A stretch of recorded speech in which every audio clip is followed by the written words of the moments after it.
IELTS listening part 1 এখানে যে কোনো ভাবে আমাকে চেষ্টা করতে হবে 10টা কারেক্ট করা।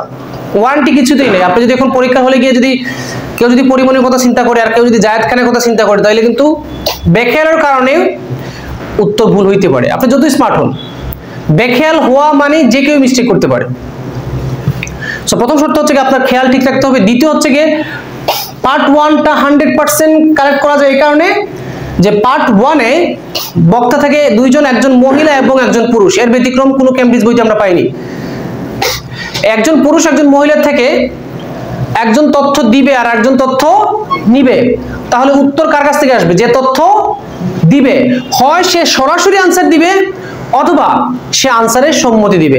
এখন পর্যন্ত আমরা যে কটা টেস্ট ট্রাই করেছি সবগুলোতে কিন্তু এরকমই পেয়েছি আমরা, এর ব্যতিক্রম নাই। এটা 100% ওয়ারেন্টির একটা মেথড যে তথ্য যে দিবে তার কাছ থেকেই সম্পূর্ণ আনসার আসবে, হয় ডিরেক্টলি অথবা ইনডিরেক্টলি। ডিরেক্টলি 7-8টা প্রশ্ন আনসার আসবে। আজকে আমরা এই মহিলার কাছ থেকে কটা আনসার পেয়েছি? সরাসরি 9টা, আর একটা ইনডিরেক্ট আনসার। সো এই জিনিসগুলো মনে রাখবেন। আর প্রশ্ন মানে পাওয়ার সাথে সাথে একটা প্রেডিকশন তৈরি করবেন। যেমন অকুপেশন, সেটা স্বাভাবিক, অকুপেশন একটা পেশা হবে, যে কোনো একটা পেশার নাম। পেশার বাইরে আপনি শুনেছেন জার্নালিস্ট, লিখে ফেলেছেন টিচার, অথবা দুইটা পেশাই বলেছে আপনাকে বিরক্ত করার জন্য। অনেক সময় কিন্তু তারা দুইটা কথাই বলে যে আগে ছিলাম টিচার কিন্তু এখন জার্নালিস্ট, হয় না? এর সময় কিন্তু পেজ লাগায় যে before I was teacher but now I M A journalist. এখন আপনার পেজ লাগতেই পারে যে টিচার দিব না জার্নালিস্ট দিব, কিন্তু আপনি এখানে আবার ওই কি যেন বলে আপনি একটা ফুডের নাম দিয়ে দিলেন, পিৎজা, বার্গার। তো বার্গার তো কোনো প্রফেশনের নাম না।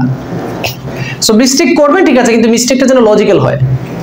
সো কিছু কিছু ক্ষেত্রে উত্তর আগে থেকে ধরা যায় যে কি উত্তর হতে পারে। আবার প্রশ্নগুলো একটু ভালো করে খেয়াল করবেন। যেমন এখানে দিয়েছে রিজন ফর ট্রাভেল টুডে, এখানে এই টুডেটা খুবই গুরুত্বপূর্ণ। উনি বলেছেন কিন্তু মাঝে মধ্যে কাজের জন্য আসি। তো আপনি যদি খেয়াল না করতেন টুডে, এখানে যদি টুডেটা যদি খেয়াল না করতেন তাহলে কিন্তু আপনি ওয়ার্ক দিয়ে দিতেন, কিন্তু আনসারটা কি ছিল? শপিং। উনি বলেছেন I came here for shopping. So part 1 practice করলে 10টা, এখন দেখবেন আপনার 5-6টা হচ্ছে, কারণ 9টা হচ্ছে, কারণ 8টা এখনই হয়ে যাচ্ছে। সো সবচেয়ে গুরুত্বপূর্ণ হচ্ছে কি কনসেন্ট্রেশন রাখা। ঠিক আছে, এখন আমরা ম্যাপ আলোচনা করব।